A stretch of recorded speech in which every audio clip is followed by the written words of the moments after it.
This is your news source evening bulletin for today, Monday, the first day of November in the year 2021. I'm Gordon Mosley, and here's what we're tracking tonight. As Guyana continues to earn millions of US dollars from oil production and the money remains stashed and untouched in an account, Vice President Barra Jagdeo today said the resources from the oil sector will be used to expand economic opportunities. During a media conference, Mr. Jagdeo said one of the plans of the government is to get more people working, and therefore more resources will be channeled towards job creation across the various sectors. He said resources will also be pushed towards the quality of education that will be offered to Guyanese. So the first thing is to use the oil and gas resources to support expansion of economic opportunities.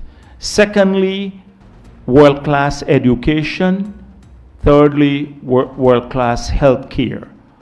Fourth, infrastructure for the future. These 4-lane roads, cheap power, good ports, so our people, good security, so our people can drive in comfort. They can live in comfort. They have modern infrastructure. The country changes. They can traverse, from the airport to Georgetown in 20 minutes. That's important for quality of life issues too. Then we put in place targeted subsidies. So although we haven't touched the oil resources as yet, but we've already started funding targeted subsidies. Mr. Jagdeo said that with the major planned works that will be undertaken in Georgetown and other towns, more employment will be created, and that in turn will improve the living standard of persons. On the issue of direct cash transfers to citizens, the Vice President said there is not enough money to be doing that at this time. One time when Professor Clive Thomas said we should give $5,000 per family. And we thought we had 200,000 households. But it's more like maybe closer to 300,000 households. But if it was just 200,000, that's $1 billion US dollars a year. We have just over 500 million now in the fund, and that's after nearly 2 years. We don't have money at scale to give all of these things out. But the capacity, the curve will go steeply. As you get to 2024 and 2025, that's when more resources will come in. Right now, we have to look at jobs, infrastructure, healthcare, education, keeping our people safe in their homes, housing, trying to work on housing. These are the key things. There would, at some point in time, maybe cash transfers, but to targeted groups, not generalized cash transfer. Jagdeo said the government will continue to support improving the grounds to school children and the old age pension, and persons will see significant increases in both when the next budget is presented. And those increases will be done without the oil money. More news coming up in just a moment. It's been a long time coming. Overdue, some might say. But now that it's here, it will change life forever. And it is here to stay. The future is now, transforming Guyana into the 21st century. Introducing GTT Fiber. Experience internet connectivity like never before. Speeds you deserve at prices you can afford from a name you can trust. Sign up today. GTT Fiber is here. GTT. Together, we rise faster. It's one of your biggest goals, getting your own home, where memories are made, where happiness lives. You may feel that home ownership or renovation is beyond your reach, but we at Republic want you to know that there's always a way. Ask us about our suite of mortgages. Let's help make your housing wishes come true, or advise on how the equity in your existing home can finance other dreams and goals. Call or go online to learn more. Jungle Jam, Jungle Jam. Find as many as you can. Jungle Jam, Jungle Jam. The animals are waiting. Monkeys, giraffes, dinosaurs. Real excitement in a chocolate bar. Elephant, toucan, jaguar. Which ones will you find? Young in the Jungle Jam, Jungle Jam. Find as many as you can. Jungle Jam, Jungle Jam. Which ones will you find? Give me one dembe for my whole family. Their bread is tasty. Them bake, bake, Baked with love and passion by our dedicated team of fine bakers, we give you Dembake. With the same great quality you're used to, we now have a slightly new look. Here in Land of Canaan, we are ready to give you even more. Don't wait until you're hungry. Reach for a slice of Dembake. Dembake, healthy, wholesome living.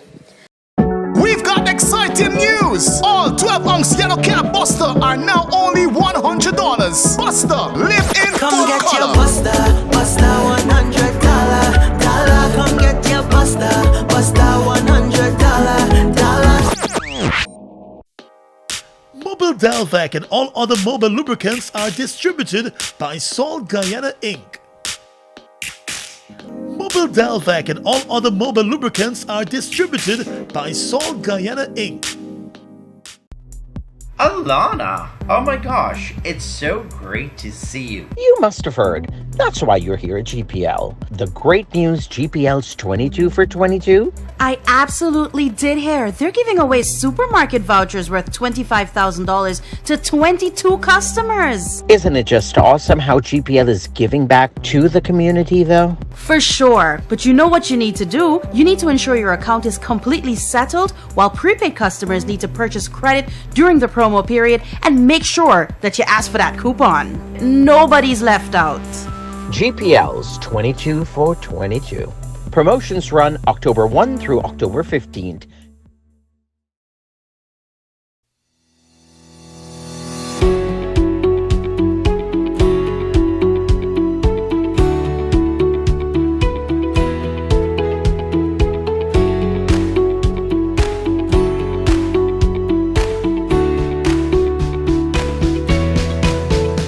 Let GBTI make your dreams of owning a home a reality. Buy or build your home with us. Let us help you to completely outfit your home and make it move-in ready. Need to purchase land? We finance that too. Benefit from our 10% down payment and interest rates as low as 4.25%. Calculated on the reducing balance with up to 30 years to repay. Switch your mortgage to us and learn about benefiting from the equity in your home. Invest wisely. Apply online or call your branch to schedule an appointment. GBTI, we see Guyana through your eyes. The COVID-19 death toll in the month of October reached 126 yesterday, the final day of October, pushing the country's overall death toll to 925.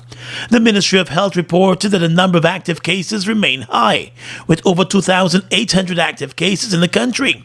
57 of those active cases are hospitalized, while the others are recovering at home. There are 13 persons in the intensive care unit. Health officials said while there has been a decline in the number of persons needing ICU care, the Ministry of Health remains worried about the number of cases still climbing. The health minister is reminding persons to get vaccinated, and the more than 130,000 persons who are still to return for their second dose shots are being encouraged to do so soon. Well, despite the steady increase in COVID-19 cases, the National COVID-19 Task Force has adjusted a number of its COVID-19 regulations from today. In the new gazetted order, the national curfew will now be from 12 midnight to 4 a.m. The curfew previously started at 10:30 p.m. With the reduction in the curfew hours, businesses, including bars, restaurants, and casinos, are being given additional time to operate. Based on the updated measures, those businesses will now be allowed to remain open until 11 p.m. daily. The hosting and promotion of private parties remain prohibited. Religious organizations will now be allowed to have 60% of capacity of their buildings attend worship meetings. The task force is also advising that in keeping with the government's vaccination policy, a person will only be considered to be fully vaccinated after receiving the 2 doses of their COVID-19 vaccine, or in the case of the Johnson & Johnson, it's 1-shot vaccine. Persons will now have to provide proof of being fully vaccinated to enter public buildings, according to the task force. Still with COVID-19, the Pfizer vaccine, which was only being made available to children between the ages of 12 and 18 years and pregnant women, will now be available to anyone who needs to get vaccinated against COVID-19. The Minister of Health made that announcement this morning during his COVID-19 update. He said anyone who would like to get the Pfizer vaccine can visit the Ministry of Health or health centers in their area. He also said the Ministry of Health is now in the process of training nurses to administer the Pfizer vaccine to children between the ages of 5 and 11 years old. The health ministry is hoping to begin administering the vaccine to young children from later this week. Guyana received 2 large shipments of the Pfizer vaccine a few weeks ago. Well, let's tell you now that the Health Minister, Dr. Frank Anthony, today defended the government's move to now treat partially vaccinated citizens similar to those who are unvaccinated. The Health Minister believes that persons have had a long time to get fully vaccinated. The Minister, who has long complained about persons not returning for their second dose shots, said the data continues to show the same trend. He said in some cases, a lot of time has elapsed between doses. Now, if you only have one dose of the vaccine, it's not going to be adequate for you to get full protection. And that is why this measure is necessary, so that people get both doses of the 2-dose vaccine. And after your second dose, 14 days after, you're considered to be fully vaccinated. According to Dr. Anthony, it is important that persons who have not yet received a second dose of the vaccine visit the health facility soon to get that second dose shot. The minister said there will be no exceptions for persons awaiting the second dose because there are adequate vaccines available. We have adequate vaccines for a second dose, whether it's AstraZeneca, whether it's the Sputnik V, Sinopharm. We have adequate doses available, and therefore people should go and get their second dose. And the minister has also defended a move to reduce the curfew hours from 12 midnight to 4 a.m., saying the disease has been in Guyana for more than a year and a half, and persons are aware of what is required of them. As Guyana continues with its reopening as more persons get vaccinated against COVID-19, the Guyana tourism experience is expected to be in the spotlight during the month of November, which is celebrated as Tourism Awareness Month. Activities for the month were today launched at the Bemichi Eco Lodge at St. Cuthbert's Mission. Under the theme Preparing for a New Frontier, Stimulating Innovation Within the Tourism Sector, the Ministry of Tourism is set to work along with tourism stakeholders in the industry to put Guyana's tourism product back in the market. Minister of Tourism Onish Waldron said Guyana's tourism product is one that was directly impacted after businesses were forced to close their doors in the early days of the pandemic. She said it is now time to revitalize the industry. The theme for 2021, Preparing for a New Frontier, Stimulating Innovation Within the Tourism Sector, comes in the context of a global tourism industry which has begun to emerge from the devastation brought on by the COVID-19. International travel has resumed with the requisite protocols, and many hotels are reporting improved occupancy. However, the harsh reality is that we continue to battle this dreaded coronavirus and its attendant challenges. We are therefore still very much in uncharted territory with the tourism sector, but the tourism sector must continue to rebound. Many individuals, families, businesses, and communities are depending on this sector, and the government of Guyana will continue to do all that is possible to ensure the re-emergence of the industry. As part of the month-long celebrations, a number of events will be hosted to showcase Guyana's tourism product. A total of 27 official events have been listed, including the launch of a new tourism website, a safari, and the popular Guyana Restaurant Week. The tourism minister said there is a need now for the refining of the tourism sector. We cannot advance archaic strategies and approaches. As policymakers and stakeholders, we must now refine our tourism offerings to cater for that what will be the new norms and the expectations of the post-COVID 21st century.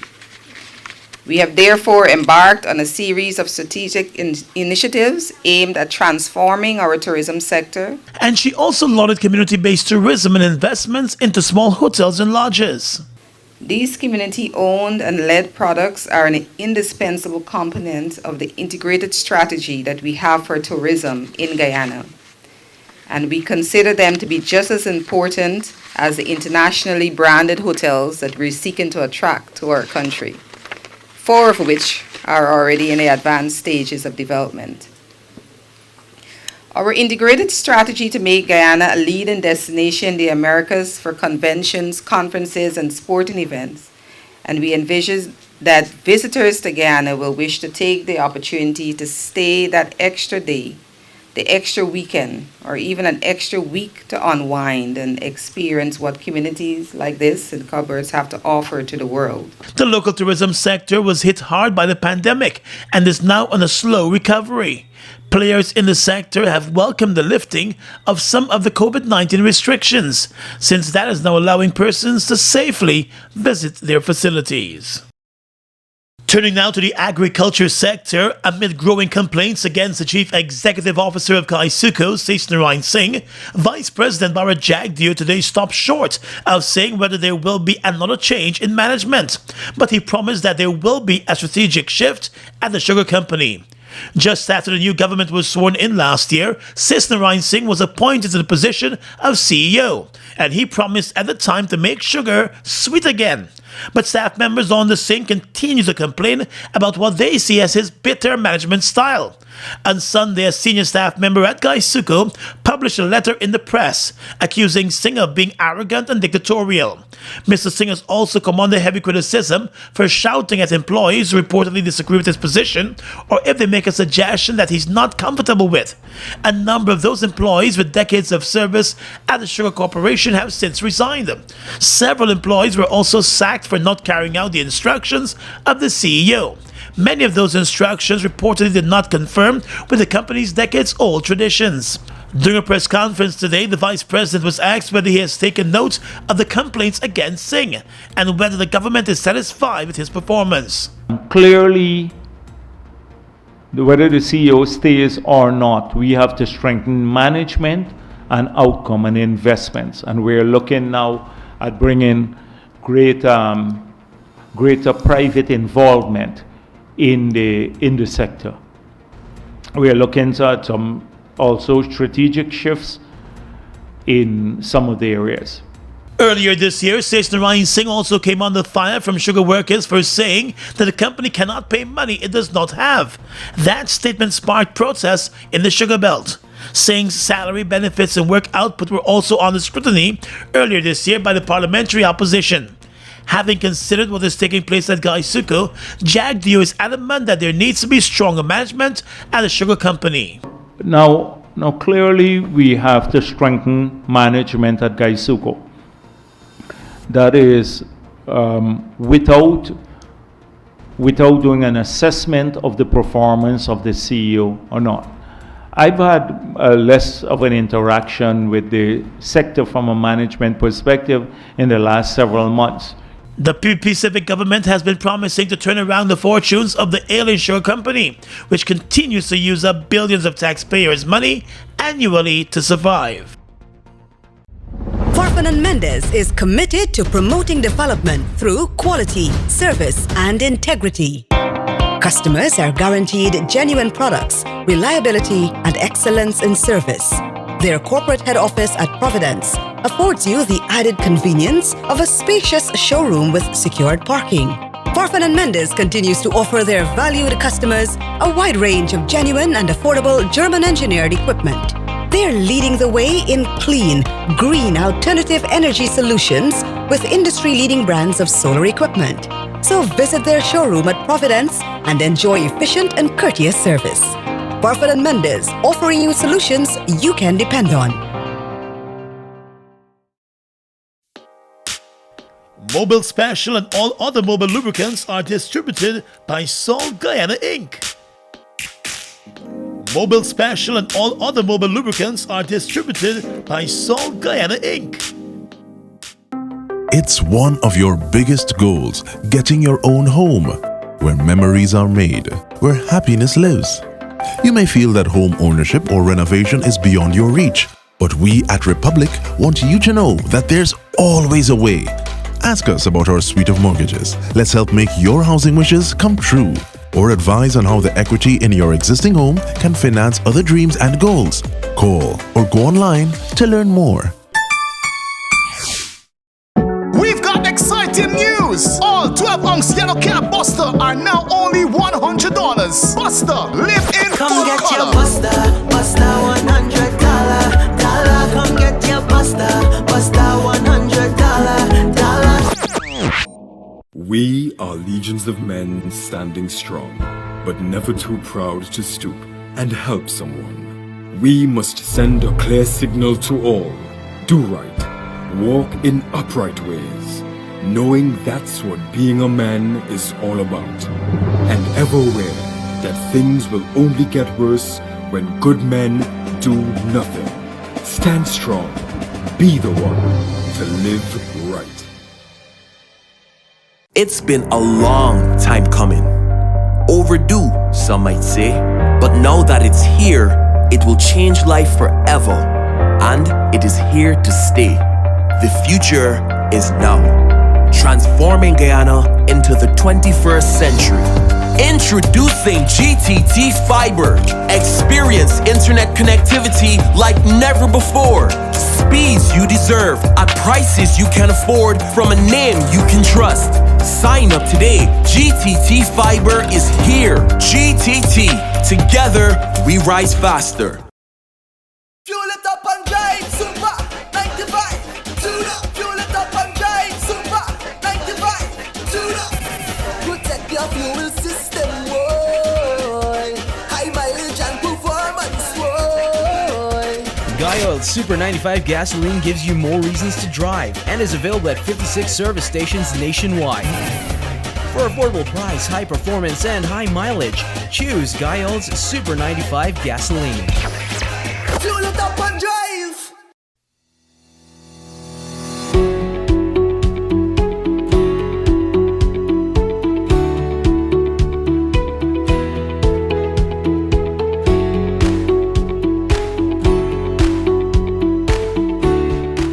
Across the region tonight in Trinidad and Tobago, more and more COVID-19 positive people are requiring hospital and intensive care unit treatment, and nearly all are unvaccinated.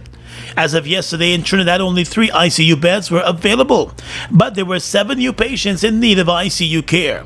There are only 3 ICU beds available in Tobago also.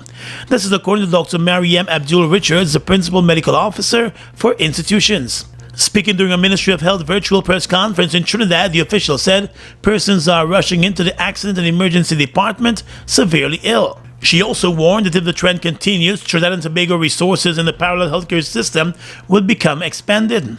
Meanwhile, the health minister continued to urge unvaccinated persons to accept the vaccine. He said the vaccination numbers have fallen significantly, with just about 1,000 people going in for a first dose daily. He said soon doctors would have to begin choosing between patients to give resources if the trend continues in Trinidad and Tobago.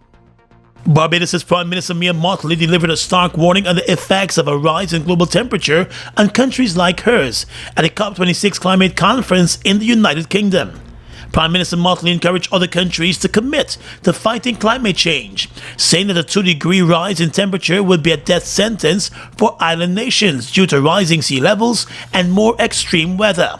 Asking for urgent action, she said the Caribbean can work together with whoever's ready to go because the train is ready to leave. The COP26 Global Climate Summit in Glasgow is seen as crucial if climate change is to be brought under control. Almost 200 countries are being asked for their plans to cut emissions, and it could lead to major changes to their everyday lives. And finally tonight, international news. At least 3 persons were killed after a high-rise building collapsed while under construction in the Nigerian city of Lagos. A digger is at the scene and rescue workers and some locals are searching through rubble and twisted metal, reports the BBC. 3 survivors have been found so far. Earlier pictures from the site showed crowds near a huge mound of debris. What caused the collapse and how many people are trapped under the rubble remains unclear. The building, intended to be a luxury block of flats, came down at around 2:45 in the afternoon time. One construction worker told the Associated Press that his teams had been waiting for an excavator to arrive at the site when the building suddenly started to collapse. A witness who was working in an office nearby told the BBC that she heard a sound, looked out of the window and saw the building literally going down floor by floor. Local authorities have put an emergency rescue plan into place and officials have visited the site. And that's your News Source Evening Bulletin for tonight. I'm Gordon Mosley, reporting and encouraging you to stay safe.